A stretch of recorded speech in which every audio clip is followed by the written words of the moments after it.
Hi, welcome to Untitled Physiotherapy. My name is Isometric and I'm a climbing physiotherapist. So essentially what I do, I develop conditioning and rehabilitation programs for recreational climbers, okay, to develop bespoke physical robustness, okay, so that climbers can climb harder, faster and longer, and so you can enjoy doing the things that you love doing and you can achieve your goals. So on previous posts, okay, I posted recently, okay, about about PIP joint injuries and capsular restrictions, okay, within those said joints. So we spoke about the anatomy and the pathology. Now we're going to talk about some of the treatment and management techniques, okay, that we can utilize, okay, after a finger joint injury. So first things first, okay, the first thing you have to consider, okay, from a treatment perspective, is it an acute problem, okay, or is it a chronic problem, okay? And the chronic problems can be broken into chronic pain and chronic stiffness, or combinations of the two thereof. Okay, what's really important, if you have an acute injury, okay, then we apply the principle of price, which is, okay, protect the injured joint, okay, you're going to need to rest it, okay, for a period of time. Okay, ice is normally very beneficial, okay, and you can compress it with a bandage or with bespoke taping, okay, and if you elevate it, then you're going to reduce the swelling, okay, and that is the treatment of choice, okay, for most acute injuries, okay. At that point, then you probably want to go and see a healthcare professional, okay, for further guidance. Okay, in subsequent videos, okay, I'm going to show you about how to tape these particular joints, okay, to offload and protect it. Now, if we go down the chronic injury path, so if you've had a chronic injury, i.e., there's a persistent pain problem, okay, within your finger joint, okay, that definitely needs medical attention, okay, and you need to see a specialist, okay, or you need to see a physiotherapist or a hand therapist or a physician, okay, because that needs, okay, more direct care. Okay, now if you don't have chronic pain, but you just say have chronic stiffness, so as an example, that's a slightly different kettle of fish, okay, that may need some medical attention. However, there are specific stretches, okay, that you can use, okay, to change the quality of the capsular tissue, okay, and basically to increase the flexibility and mobility within that joint. Okay, heat is also very beneficial because what we know about collagen, which is the tissue effectively that your muscles, your ligaments, and your joint capsule is made from, it responds to three conditions. It responds to long stretches, hence we have sustained splinting, okay, or serial splinting. Slow stretches, okay, so a very slow stretch, and also it responds to heat. If you combine all those three conditions together, okay, then you're likely to find you're likely to get a favourable response to a tight and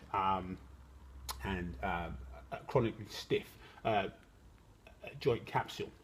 Okay, the next thing we then need to touch on is rehabilitation, and there's a video attached to this video which you'll see where I run through some of the principles of rehabilitation. But essentially, you need a phased return back to climbing. Okay, if you've injured one of your finger joints, because your finger joints are very small and they are very vulnerable. Okay, and when you injure them, okay, if you leave it unchecked, then you are leaving yourself to be potentially vulnerable to things such as osteoarthritis and other conditions. Okay, rehabilitation is key, and rehabilitation is phased.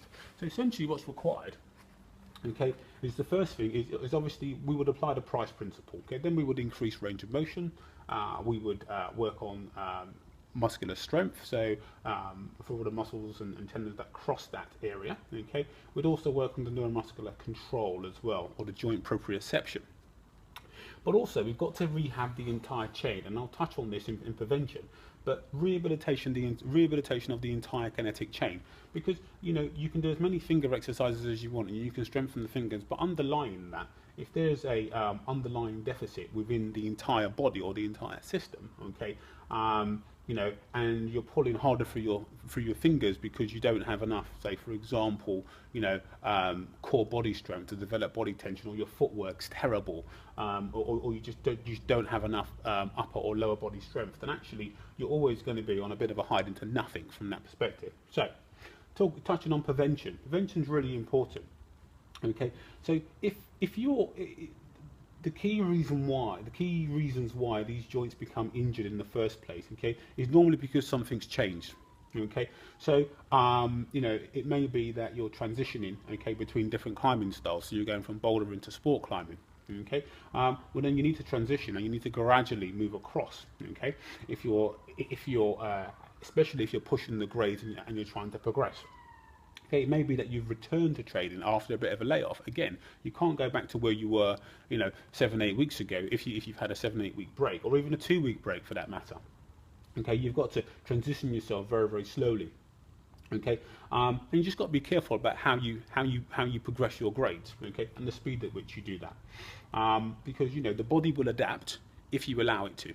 However, if you don't allow the body to adapt, then you'll invite injuries and you'll invite problems. Okay, and the vast majority of the problems that we see, across the spectrum, I mean, not just climbing injuries, is people who have increased their rate of progression to such a degree, the body has failed to adapt, and then obviously you exceed the tissue's ability to deal with that particular force and stress, and you injure it.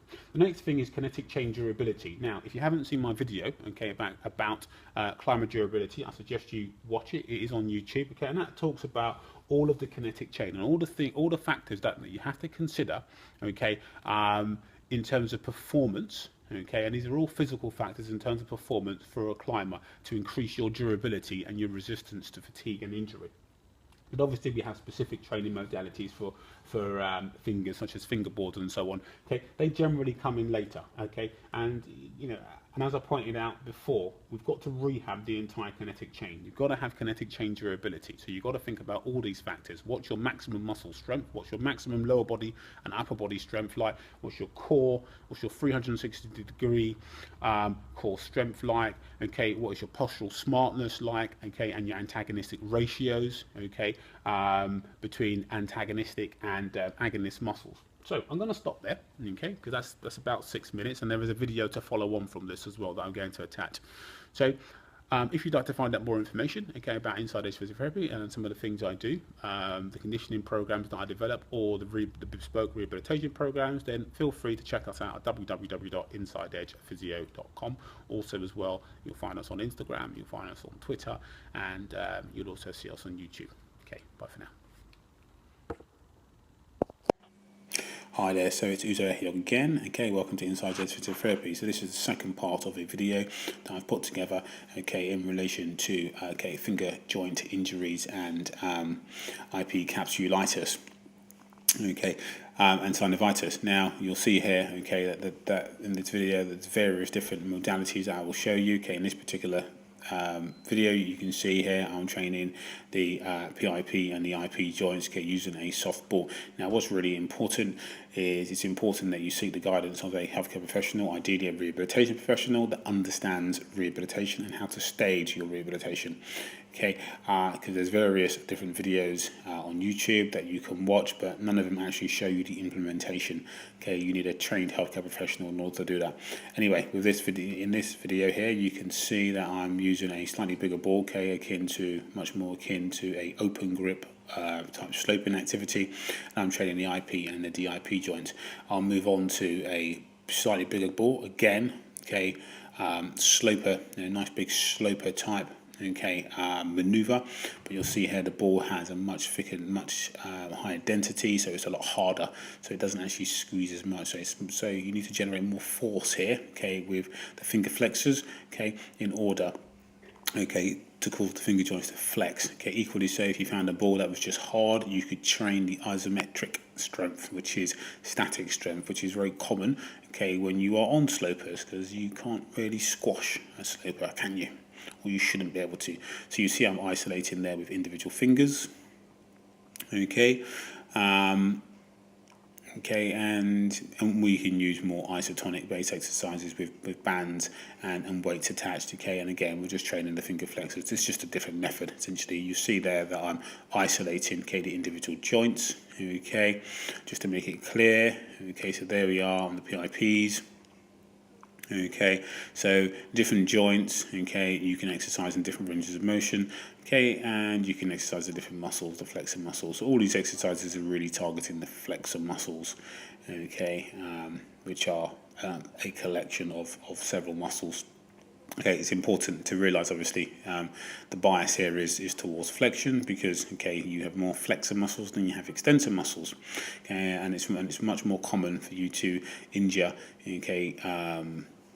the muscles associated with flexion, or if you injure a joint, for the flexor muscles, to need rehabilitation more so than the extensor muscles. Doesn't mean that the extensor muscles don't need rehabilitation, as we shall see in a moment, because they actually do. But there's some isolation work, okay, for individual finger flexors.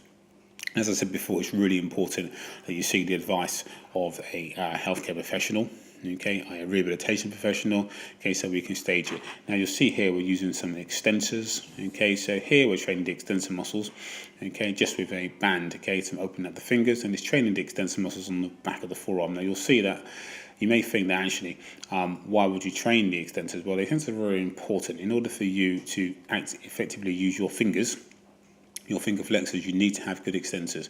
So this really brings to a close, okay, some of the different rehabilitation exercises that one might use, okay, for a finger joint. It's really just to give you a taster, okay. This does not constitute medical advice, and I would recommend that you speak to a healthcare professional if need be.